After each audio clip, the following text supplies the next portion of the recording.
welcome to the You Are LimitLess Podcast. I'm your host, Madam Chiko, and thank you for joining me on another episode. It's always a pleasure getting into alignment with who we truly are by getting rid of the negative conditionings and identities that do not belong to us. This has been such an amazing journey, friends, and I want to thank you all for the love and support in co-creating this experience with me.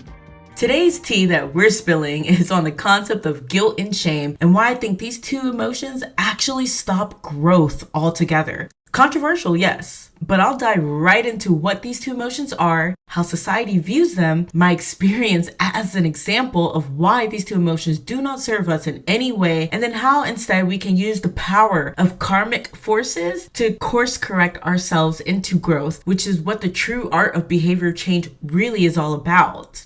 In at least Western society, we love it when we see someone who shows remorse for their actions in the form of guilt and shame, just cowering in shame like a sad puppy who just got caught going through the trash can in the kitchen. We see it within our justice system where we feel a certain way when a person who commits a heinous crime is unremorseful for his or her or their actions. These two emotions are not the same. I used to think it was. As a matter of fact, I constantly heard the phrase, "You should be ashamed of yourself," growing up and well into my early adulthood, to where I thought it was normal to feel these feelings. In fact, I thought it was part of the growth, feeling that shame, feeling guilty.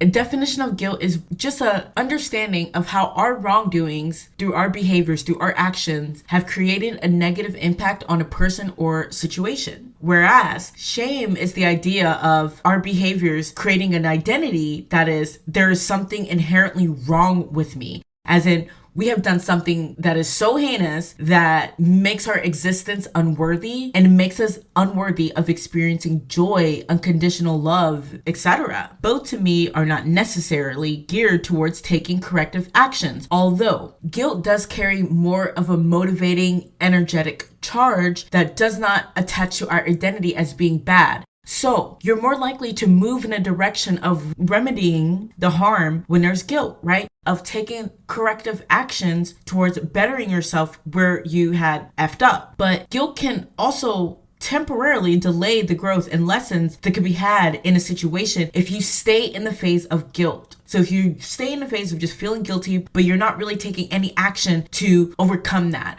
or to better yourself in a direction that would cause you to act not out of integrity. Guilt, I think, can easily turn into shame. And we'll talk about how shame is just a huge no-no in my book, okay? So if I had to choose one or the other, guilt. But there are better ways to go about change. So already, let me just say that if there's something that you feel shame about, please, I ask you to not be hard on yourself. To be nothing but kind to yourself as we work on letting that shit go, because shame does not help in any corrective manner. Instead, it adds on a layer of pure hell on earth on top of the thing that you're already feeling ashamed of. Shame correlates to feelings of unworthiness. Shame invalidates your experiences. Shame tells you that mistakes are not okay because if you mess up even once, then you are a bad person. Shame is the complete opposite of love. Shame also tells you that you are bad because you deserve what happened to you, which is just not true. So shame is very destructive and a quick way to spiral down into the abyss of self-loathing, which can be a bottomless pit that can be hard to climb out of when you're that far in. This idea of your existence being wrong based on something that happened in the past or based on something that you did. Shame creates that state of disempowerment. And guess what? When you're in a state of disempowerment, you're not about to go look up a self-help book to figure out ways to take responsibility and grow from the harm you created or the harm that was caused by a certain situation or that you experienced, because shame does not give you that feeling of power to go do that. You're not about to listen to a person like me who is telling you that you are valid just by existing. When you're in a disempowered state, think of it as a weakened immune system. Okay, so let's go ahead and use the analogy of a weakened immune system. When your immune system is weak, what can happen? All kinds of diseases and illness can seep on through because the walls are down and there are very few ways for your body to defend itself. So you're more susceptible to experiencing dis-ease. The same thing with shame. Let's think of shame as that weakened immune system. Shame weakens your sense of self, invalidates your existence, and tells you that you are nothing more than the act that you did that created the harm that is creating that shame. It's basically saying that your actions are more powerful than your existence, which is just not true. But stay here with me, guys, okay? Stay with me, because this concept, you might need to listen to it again and again and really internalize this, because it took me a minute to be able to really come to this as, holy shit, I've been disempowering myself through the use of shame, through the use of guilt. And by no means was I trying to take action towards feeling better whenever I was in that state. If you do need to do some research outside of this podcast, please do. And then whatever you do find, go ahead and share it, because I love the interaction with you guys. I love hearing your opinions. And yes, of course, the support is always mutual. I was plagued by shame, and this stopped me from living life to the fullest. But I'll get to that later. We see this in the criminal justice system, where we have people feeling guilt and shame and disempowered to take actions in order to better their situation and themselves.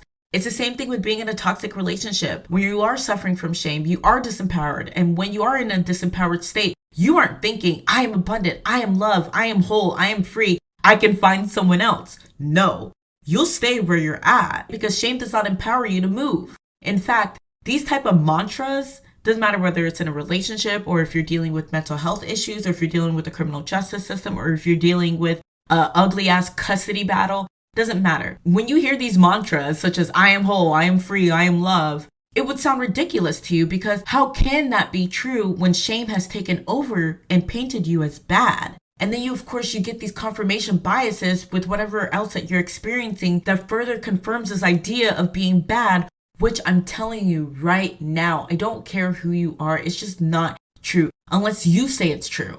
I've said this before, but what is true today does not have to be true for you tomorrow. It's all about your perceptions, your definitions, your belief systems. So shame creates that self-fulfilling prophecy too. Well, I'm bad, so I guess nothing matters. Or I'm bad, so I guess I deserve this. Or this is what I get for growing up in an unhealthy environment. And so we start to confirm these biases through that. That's what that self-fulfilling prophecy means. We start literally finding ways to confirm it unconsciously. And then the pain goes on and on and on, even though these things are not inherently true. They're just not.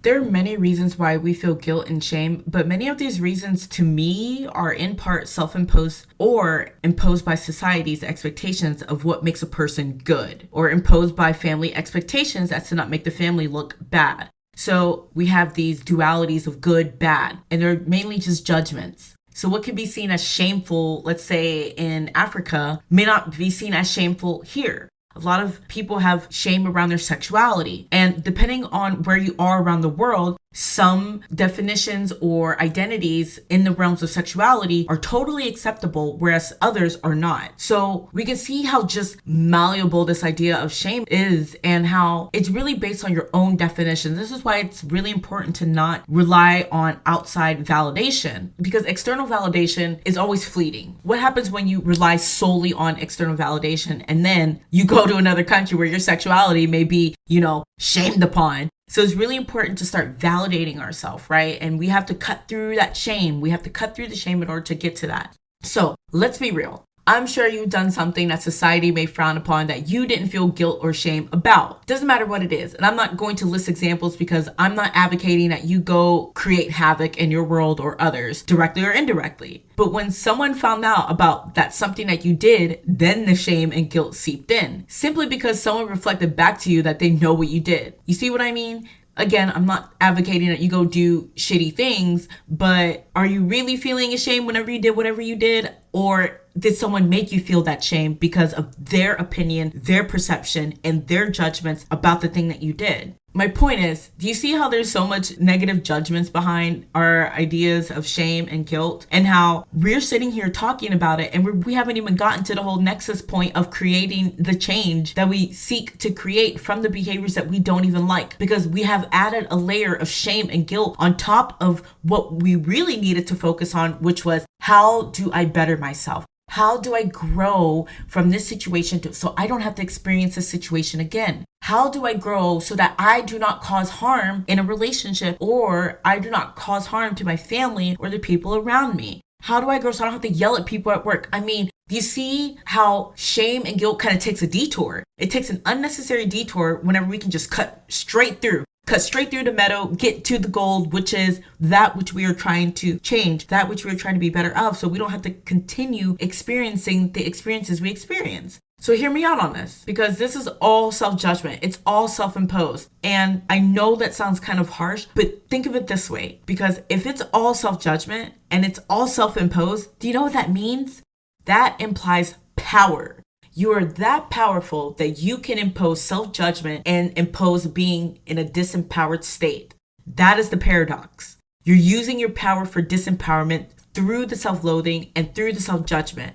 I've been there, where I thought that I needed to feel shame for the wrongdoings of my past in order to grow. But the thing is that there is no toolkit that the emotions, guilt, and shame offer to help us grow for said wrongdoings. Shame doesn't come with a toolkit of, okay, I was addicted to drugs and now I'm clean and I should feel ashamed. I feel ashamed. Now let me open up the toolkit of shame to be able to remedy the harm. No, you just stay in the shame. And whenever I talk about wrongdoings, I literally mean to act without integrity as you define it. Acting in out of alignment or unconscious ways, or being on autopilot, which can create many acts of misalignment, which is why I'm a huge advocate for us getting off of autopilot and becoming more conscious creators so that we don't have to act in ways that insult our soul and harm those around us in many ways. So, if we don't need guilt and we don't need shame to make up for the wrongdoings or misaligned actions,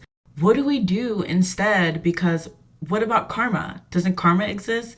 Karma is a balancing act. So yes, there is karma. What you put out is what you get back. But a lot of people think that karma is something that's out of their control. So it almost creates this fear-based belief around karma. Oh, if I do this, then this will happen. Yes, and not necessarily. Karma is just a balancing act. So you can create your own karma in a way that is more in alignment with creating the actions that you would prefer to have done through means of creating the changes within yourself. This, of course, requires us to go inward as to discovering first, why did we do the thing that we did that is creating a shame? Or if it's not something that we did, but rather something that was done to us, why are we internalizing what was done to us as us deserving it to have happened? That's something that we can ask ourselves when we're starting to dive into this idea of shame. We can use karma then to be able to remedy the harm if it's something that we did do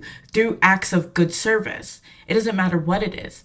Many individuals, and I used to think this too, think that karma is this weird cosmic force that is out of our control, but we control our karma and we can create good karma when we step into our power and stop living through the eyes of shame and guilt, but instead live through the eyes of empowerment, which would create more reason to create good karma. Karma is really just another facet of the law of attraction. So go ahead and connect the dots. It's what our brains love to do. Connect the dots, law of attraction, karma. We experience what we attract. We experience the karma that we create. That tells us that we're in power. But just like we can create positive karma, we can also create negative karma too. And so I do want to reiterate that it's not something that's automatic, but it's something that we are creating, and that's how we're experiencing this idea of karma. So it's nothing to be afraid of per se when we become conscious of the things we're bringing into our experience. We can create negative karma through even our thoughts such as, I am bad or I am not good enough. And so we kind of stay at a low point where we're manifesting the same kind of job, careers, what have you, that we don't want to do. So really, we have to figure out, we have to ask ourselves, like, what is it that is creating the shame? And then why are we funneling our power through the shame? Because if we can essentially take the power that we are funneling through these negative belief systems that aren't inherently true about human nature, they just are not, okay? And that's something that we definitely should wrap our head around, is that we have much more power than we realize. And in fact, we're using a lot of our power to think that we are not powerful. And so once we unplug our power from the sockets of shame and guilt, and we start plugging it into new sockets of, I am worthy, I exist, and I'm going to make mistakes, it really just starts to relieve the pressure that we place on ourselves that makes life so serious when life is really not that serious.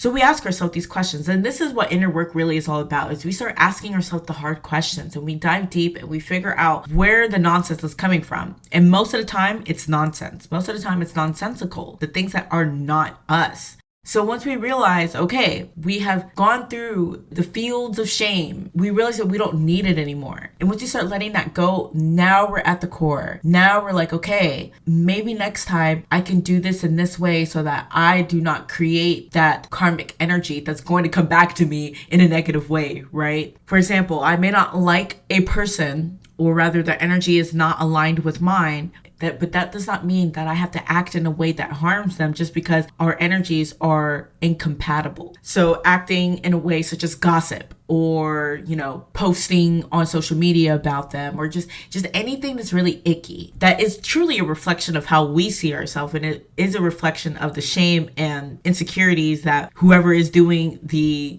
negative acts are imposing onto other people. It really is just a projection. Everything really is a projection. And this is a topic that I can definitely talk about in terms of projection. I've talked about it a little bit in the episode of Radical Self-Acceptance, in that we do project our own realities and our own securities onto other people, whether we realize it or that we're doing it or not. So it's really important to realize, one, that shame and guilt really it's not a stepping stone into the path of self-growth, self-love, self-care, personal development, career development, etc., etc. It really isn't. You can actually take those steps out. You know how sometimes you can, if you're walking up a staircase, you skip a few steps. You can actually skip those steps. You don't need them. And whenever you actually skip them, guess what's happening? You're moving quicker up. When you're skipping those steps on the staircase, you skip the steps of guilt and shame, and you go straight into action, straight into going inward and figuring out why you did the thing that you did, or what it is that attracted you to a certain situation that was just less than, and then start creating behaviors, habits, beliefs that are new, that are more in alignment, more congruent with what you want to experience, who you know yourself to be, which is this limitless being that you really are, before society and whatever have you condition you out of believing in your own power. That is why, and so many reasons more, I think that shame and guilt are just not necessary on the path to healing, on the path to growth. It just isn't, and there's nothing that could convince me otherwise, because I've lived in guilt and shame for very, very long time, just with dealing with abuse, dealing with drug addiction, dealing with going to jail, and then having to come back into society and feeling the judgments, feeling the shame, and also feeling like I should feel the shame because that's what I was told to feel. Before I had my guides, my therapists, so many people who were rooting for me whenever I wasn't rooting for me, literally showing me that no, this is a fallacy. Actually, you're making it take a little bit longer to heal. And so I want to be that person for you, rooting for you, telling you, because once someone told me this, wow, what a change. So I want to be that conduit to tell you that you don't have to go through that shame and guilt in order to produce the change that you wish to see within yourself and in your life, in your situations, in your relationships, whatever have you. You don't have to experience that, because it can definitely spawn feelings of feeling like a victim. And we can talk about victimhood another time as well, because there's a saying, stay away from people who see themselves as victims. But really, when you're in a victim state, or in a shameful state, it's also a disempowered state. It's basically saying that there are other forces that are much more powerful than you, that has taken over and are controlling you in ways that you can't overcome. And it's not true. It's not true. I am that proof that it is not true. I just want to leave you guys with this. You don't need shame. You don't need guilt to be able to course correct and use karma as a balancing act to be able to remedy the harm that was created by an action that you may or may not have done, or remedy the harm that was done to you. There are much more efficient ways to grow, and shame and guilt is not any of them. So thank you so much for letting me share my perceptions on shame and guilt. I am so grateful for the opportunity to share this, because I just notice how it plagues our society, this idea of shame, and it's all well and good to definitely have a sense of, just a little sense of I shouldn't have done that, or I could have done things differently. but to not go spiraling in the direction that would just create the dis-ease, the depression, the anxiety, and really no real means of fixing it. And so that's, my take on that. And that's why I really wanted to share this episode, so that I can start helping you guys unlock from these old belief systems that are just out of alignment with who we are and always have been. But we're at this day and age where we are more awake to that. And we are more conscious beings, more aware of our true power. So let's go ahead and exercise that true power by incorporating behaviors and ways of dealing with our own emotional state of being without guilt and shame. Please advocate for yourself. Show up for you. Show up in ways that are more in alignment with who you are, because we all have that capability of stepping into our true power and really being the truest version of ourselves. So let's get rid of the shame and guilt that is just not necessary for our growth. So thank you guys so much for being with me here today. It has just been such a pleasure. This is the growth that just keeps on giving, and I am here for it. I'm here for you. And guess what? We're going to be at it on another episode of You Are Limitless. And remember that you are loved, you are loved, and there is nothing that no person, no event, no situation, no perspective could do to ever change that. You are limitless, y'all.